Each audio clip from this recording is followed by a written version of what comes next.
I'm Tom Achatz, a vibration testing consultant with Vibration Research.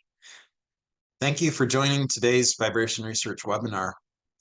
Recently, Vibration Research took to the road with an Observer 1000 data acquisition system to gather data on 3 vehicles. One vehicle had a conventional internal combustion engine, or ICE propulsion system. The second vehicle was a battery electric vehicle, or BEV, and the third was a hybrid electric vehicle. We used the data that we gathered on these 3 vehicles to generate field-correlated vibration test profiles using Vibration Research's ObserVR software. In today's webinar, we're going to look at some of the resulting vibration profiles to see how ICE, BEV, and HEV end-use environments compare from a fatigue damage perspective. We will also use the SAE J2380 standard to see how the field correlated profiles stack up to an industry standard for battery vibration testing. The benefits of collecting data to develop vibration test profiles, having the right frequency content, the right amplitude, and the right duration for your product will become apparent.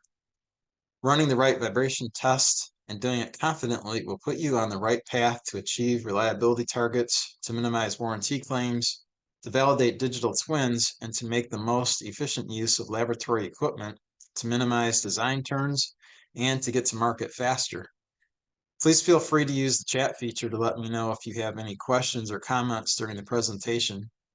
Your feedback and questions are much appreciated, and we will be sure to get back with you soon after the webinar. According to counterpointresearch.com, in a July 2nd, 2024 press release, the BEV, HEV, and PHEV sales will reach 10 million in 2024, with hybrids more popular than BEVs. The sales of ICE vehicles is expected to decline and continue to do so for the foreseeable future as BEVs, especially PHEVs and HEVs, become the norm. In China, the BEV production is currently growing the fastest, with the rest of the world starting to catch up in the next year. As new BEV programs come on board, it is increasingly important to take a second look at the testing done to validate these products, as their exposure to operating stresses, particularly vibration, can be very different from the ICE environments historically applied. The significant mass of batteries and accompanying structural changes and materials used in building BEV vehicles, along with high-speed motors and sophisticated electronics, require updated approaches to vibration testing methods and profiles. Let's take a quick look at the various propulsion systems we considered to highlight the key differences in power generation, distribution, and essential components. Internal combustion engine, or ICE, propulsion systems typically have an engine with 3 to 8 cylinders in the front of the vehicle, supplied with gasoline or diesel fuel from a tank in the lower rear of the vehicle, as well as a 6 to 10 speed transmission and an alternator. ICE vehicles are subject to vibration stimuli from road, engine firing, engine accessories, and gearbox inputs. Like ICE vehicles, hybrid electric vehicles, or HEVs, also have an internal combustion engine and a fuel tank. In addition, they have a relatively small, high-voltage battery, electric motor, and power electronics for bidirectional AC to DC power conversion. The transmission is more complicated because it must provide a means to share the power between the propulsion systems. These additional components add to the vibration environment that HEV-powered vehicles must endure. The third type on this plot is the plug-in hybrid electric vehicle, or PHEV. They have all the components of a HEV, but typically have a larger battery as well as a battery charging system that connects to the grid when not driving. Finally, a full battery electric vehicle, or BEV, dispenses with the internal combustion engine and replaces it with one or more drive units, having a large electric motor, generators, and a simplified gearbox. The fuel tank is replaced with a very massive battery that, among other things, includes electronics for cell monitoring, battery disconnect devices, vents, thermal barriers, coolant lines, and other features to ensure safe operation. BEVs also have significant amounts of complex power electronics components, which might be chassis mounted, located in the battery, or situated near the motor in the drive unit. Both ICE and BEV-powered vehicles experience road-induced vibration and mechanical shock transmitted through the tires, wheels, and suspension. These vibrations arise from surface roughness, potholes, speed bumps, etc., as well as misaligned CV joints or drive shafts. The sources of vibration due to various powertrain configurations, however, can be substantially different between ICE and BEV vehicles. BEV architectures, for example, are subject to vibration resulting from the alternating magnetic fields produced by the AC motor generators and their associated torque pulsations. These vibrations can be at very high frequencies and come from any of several motors located in the front, the rear, both front and rear, even at each of the wheels. The motor generator vibrations are especially noticeable during regenerative braking events. Likewise, even small imbalances in the rotating components of the motors or poorly designed motor mounts can contribute to vibration. In addition, the inverters transmit high-frequency vibration due to the rapid switching that takes place in the DC to AC power conversion. BEVs have many fans and liquid cooling pumps to control inverter and battery temperatures, and these components also introduce vibration energy into the system. For BEVs, the lack of engine noise to mask these vibrations makes them even more noticeable to passengers. Finally, the battery pack, representing a significant percent of the overall vehicle mass, can resonate at certain frequencies due to road-induced vibrations or harmonics from the motor. These vibrations can lead to structural cracks, seal breaches, and component failures. The electric motor operates at higher rotational speeds, leading to higher frequency vibrations. Most BEV motors run in the 10,000 to 20,000 RPM range, generating frequencies above 100 Hz and into the kilohertz range. Electromagnetic switching adds higher frequency content, typically around the 10 to 20 kilohertz range from inverter switching. While BEVs eliminate engine vibrations, which dominate low frequency ranges in ICE vehicles, low frequency vibrations still arise from impacts, typically 1 to 50 Hz, body resonance, and chassis interactions with the road. ICE vehicles, of course, are subject to vibration arising from firing frequencies and moving parts, such as pistons, valves, and crankshaft. Pressure pulses in the exhaust and intake systems also contribute to vibration. Ancillary features, such as the cooling system, alternator, and air conditioning compressor, are mechanically driven and can generate vibration. Rotating components like the crankshaft and camshaft, along with moving parts like pistons and valves, add higher frequency vibrations in the 100 to 500 Hz range. ICE vehicles also have transmissions with multiple gear states, leading to additional vibration, especially during gear shifts and due to gear meshing and backlash. While BEVs eliminate some of the traditional sources of vibration, that is, engine combustion, exhaust, and complex transmissions, they introduce new sources related to electric motor dynamics, torque ripple, power electronics, and battery systems. Addressing these in vibration testing is critical for durability and ride quality. Because HEVs and PHEVs combine elements of both ICE and BEV powertrain configurations, they experience the best and the worst of each. Similar to BEVs, hybrid vehicles have electric motors, which are responsible for low-speed driving, start-stop operations, and acceleration assistance.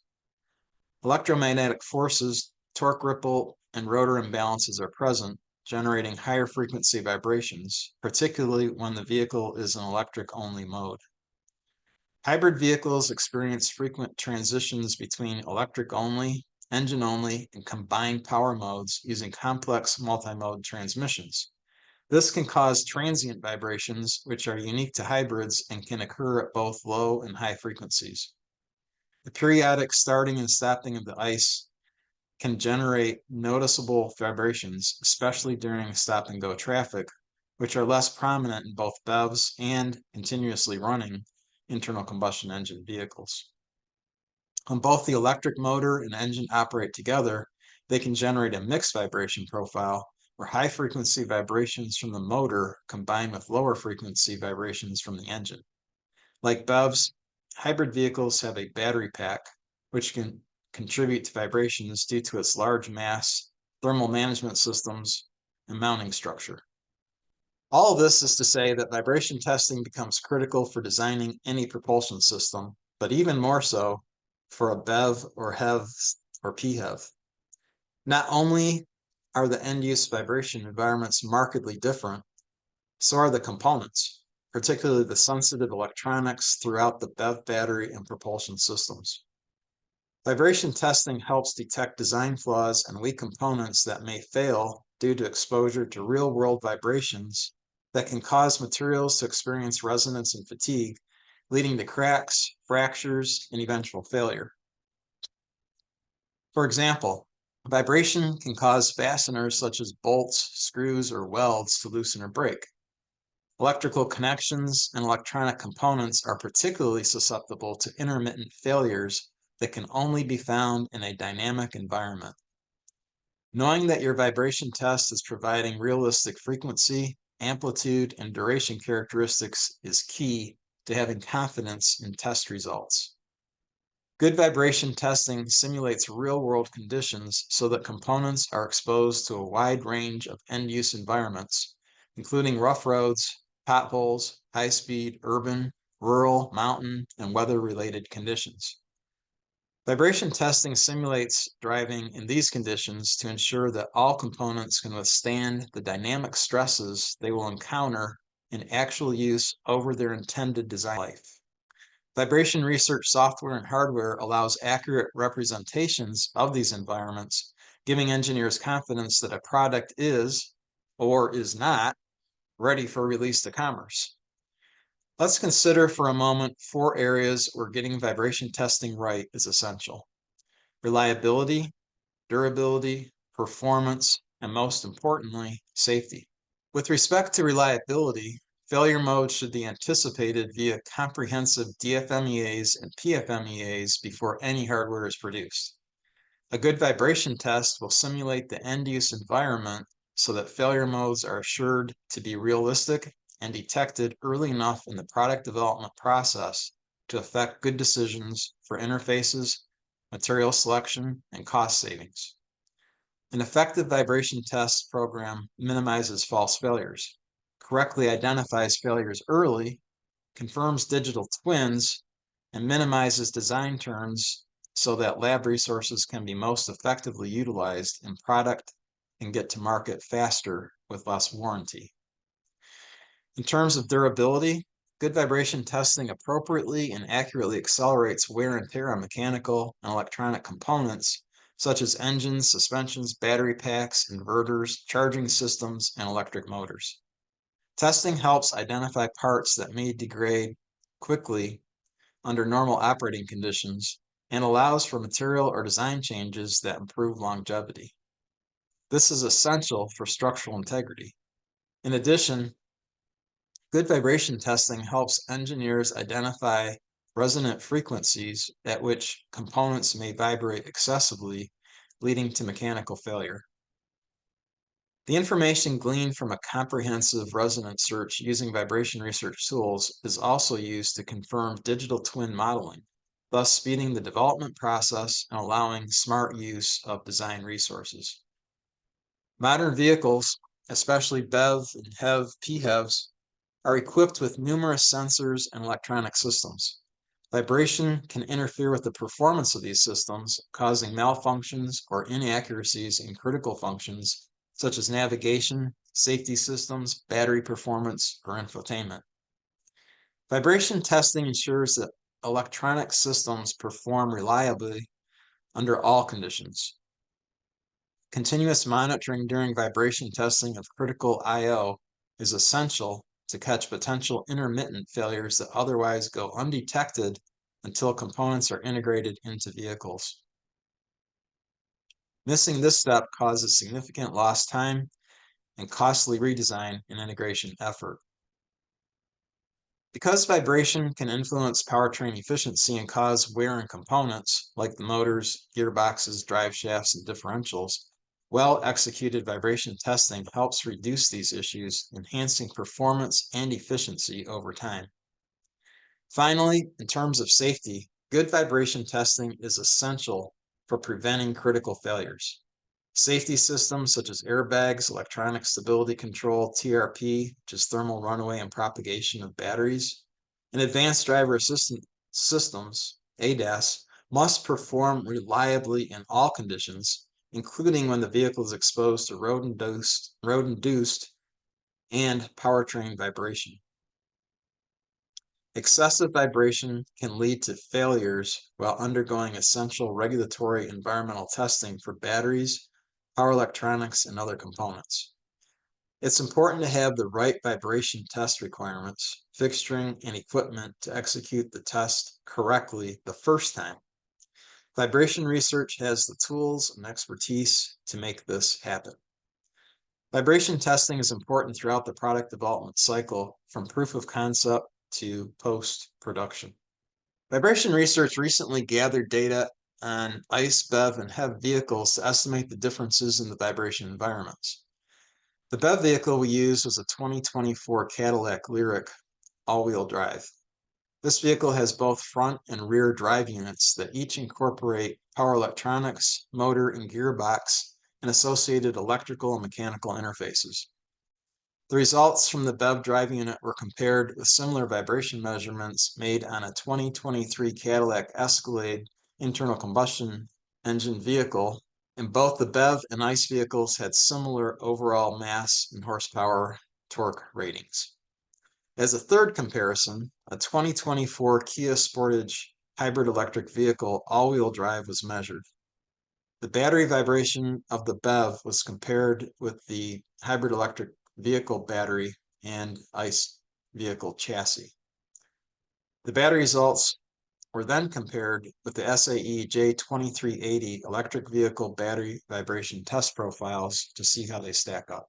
The field data that we gathered on the vehicles was very straightforward and not difficult to obtain. The process was greatly simplified by using Vibration Research's ObserVR 1000 data acquisition system with triaxial accelerometers mounted at various locations on the propulsion systems and chassis, as well as instrumentation to record GPS, a microphone headset to record ambient sound and verbal notes, and a GoPro camera to record the roads we were driving over.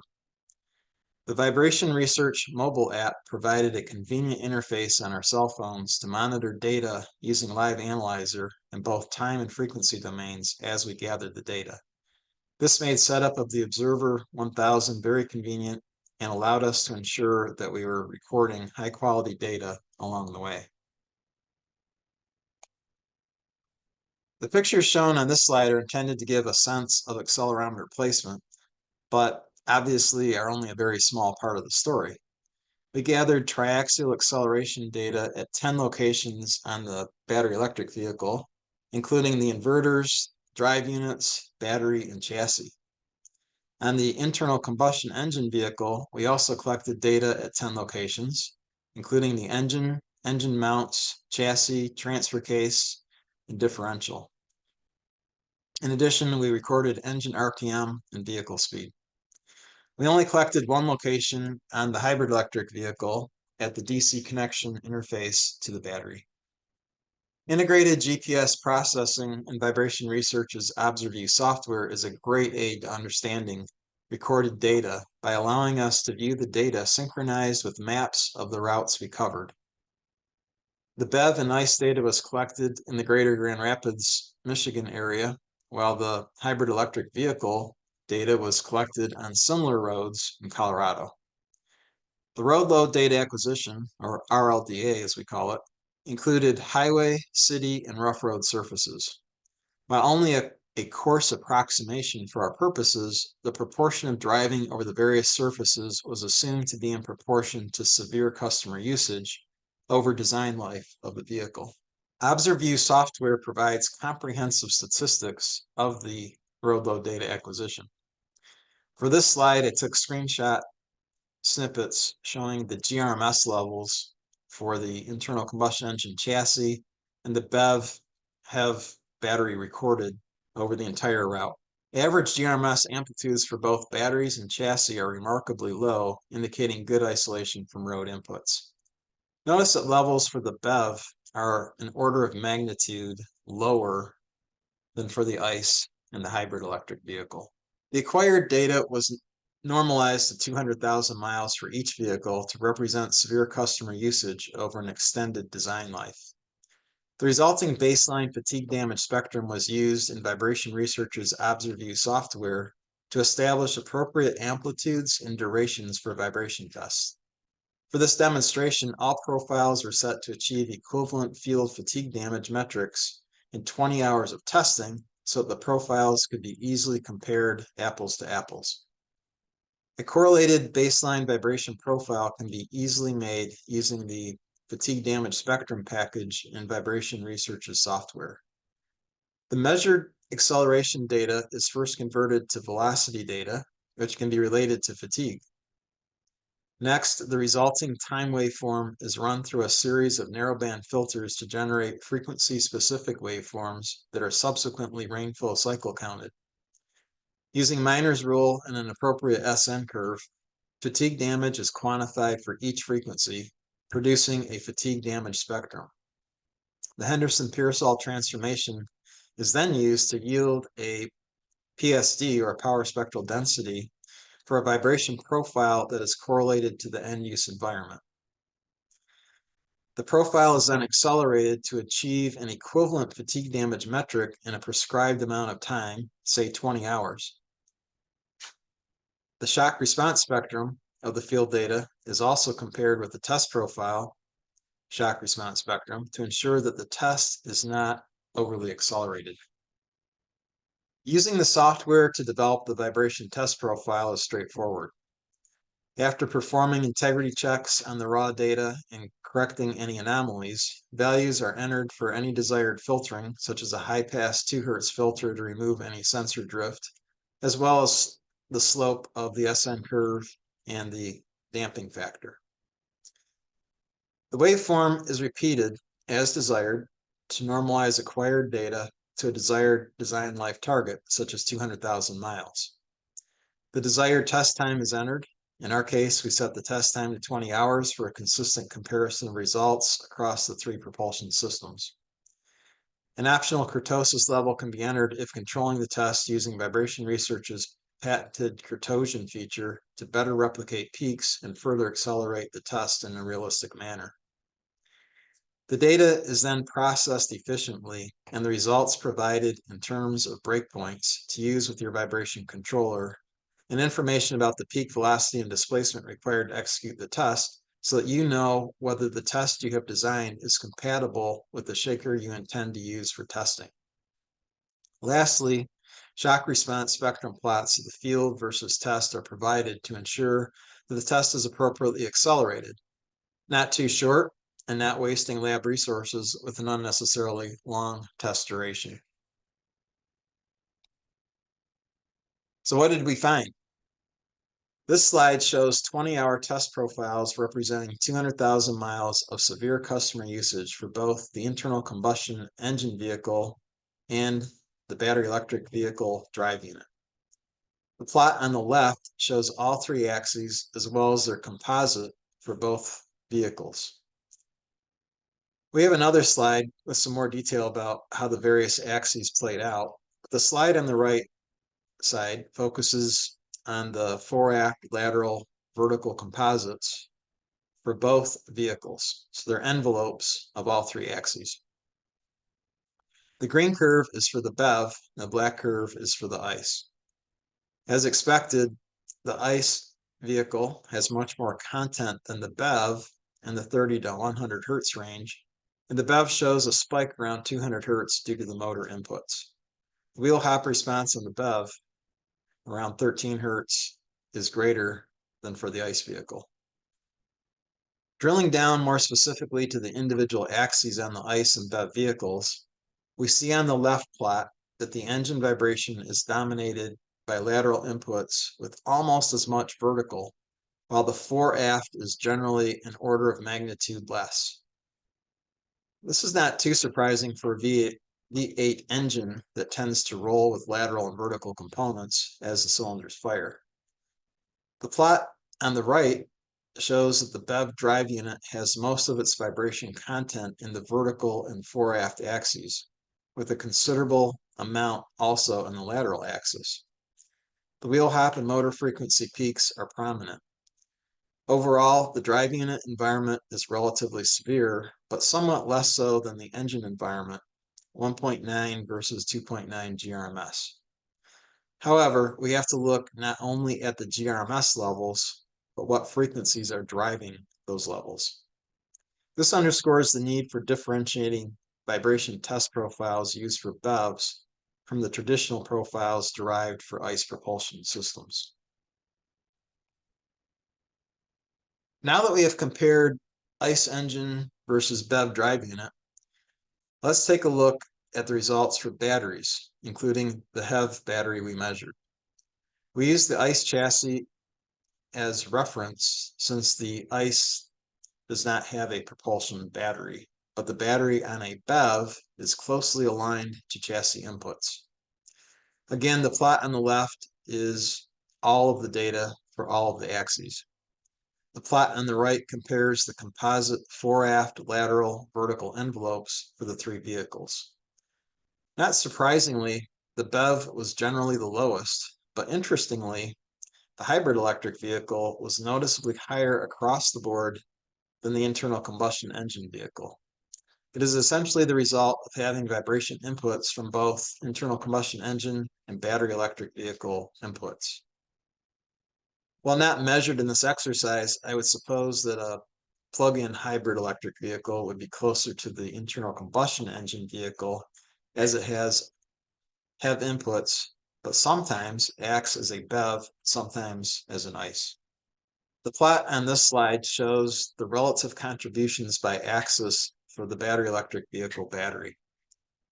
Overall, the aggregate levels ranging from 0.14 GRMS in the lateral axis to 0.32 GRMS in the fore-aft axis appear relatively benign. Interestingly, the battery is dominated by fore-aft inputs. Accordingly, when running this test using a single-axis vibration test system, the fore-aft axis should be run first, as it is most likely to identify early failures.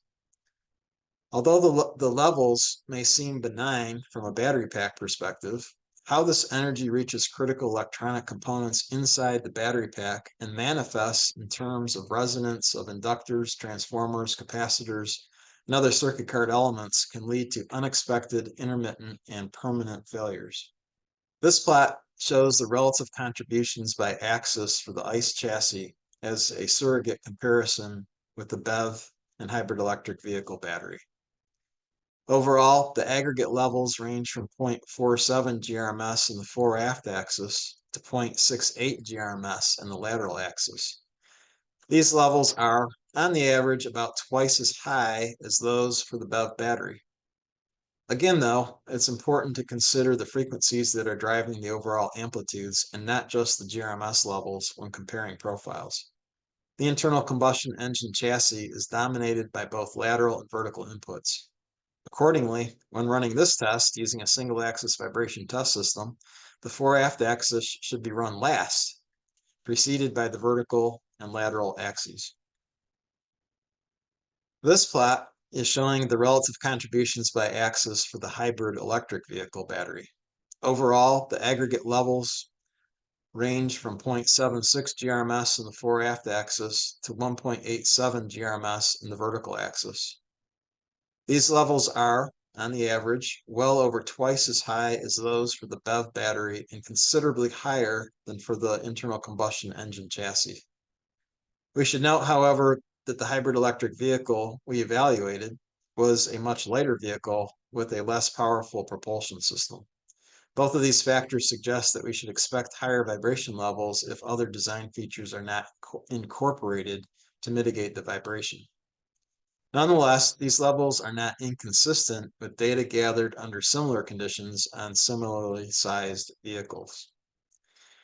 This further underscores the need to ensure that an appropriate vibration profile is used for the product being tested and that a clear understanding of the profile pedigree is known to ensure that results are meaningful.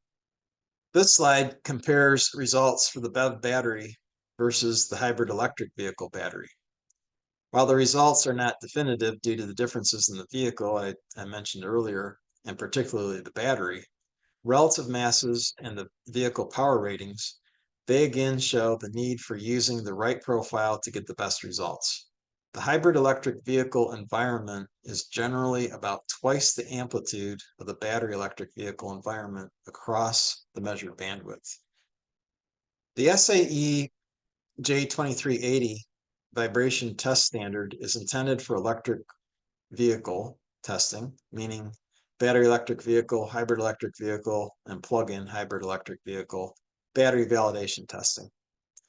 This slide shows the fore-aft lateral vertical composite envelope results of the BEV and hybrid electric vehicle battery and ICE chassis measured for the study versus the SAE J2380 standard. It is very clear from the graph that the SAE standard is significantly overly severe by as much as 2 orders of magnitude across much of the bandwidth than was actually derived from measured data on a real BEV battery. Surprisingly, the SAE J2380 standard is even too severe for a large internal combustion engine vehicle chassis. However, it is even more interesting that it tracks fairly well with the hybrid electric vehicle measurements we made. The SAE vertical profiles are about 1.8 GRMS, which is very close to the hybrid electric vehicle overall average amplitude. The SAE standard is also limited to a relatively low bandwidth, which, as we have shown, can miss important vibration inputs arising from electric motors and power electronics. Given that the industry is only recently comprehending the need for improved vibration test standards for trending propulsion systems, the latest version of the SAE J2380 standard for vibration testing of electric vehicles states that, and I'm quoting here, preferably a specific vibration durability profile should be developed based on actual vehicle measurements for the specific electric vehicle application. I think we have clearly demonstrated that this need by the data presented in this presentation. In conclusion, we have shown that vibration test profiles vary significantly across the variety of propulsion systems in production now and emerging in the next several years. There is much work to be done in this area, both as an industry and for specific product development programs. Improved standards that comprehend the specific nuances of various propulsion systems are required to ensure vibration testing yields meaningful results and provides good return on investment in terms of identifying failure modes accurately and quickly, minimizing design turns, optimizing lab resources, and reducing product liability and warranty. The measurements made in this presentation are for illustration only, but underscore the pitfalls. To achieve the goal of value-added vibration testing, we need to gather good data, generate appropriate test profiles using the fatigue damage spectrum, ensure good test setups with well-designed fixturing, provide for thorough live test monitoring, and execute with excellent shaker control. Vibration research hardware and software makes these goals readily achievable, not simply aspirations. Talk to us about how we can help you take your vibration testing to the next level. That completes our webinar about internal combustion engine versus battery electric vehicle versus hybrid electric vehicle vibration test profiles. As you can see, vibration research is laser focused on helping customers develop and execute excellent vibration testing for results that provide confidence throughout the product development cycle. Please use the chat feature or send an email to let me know if there's anything you would like me to expand on. Thank you for listening and have a great day.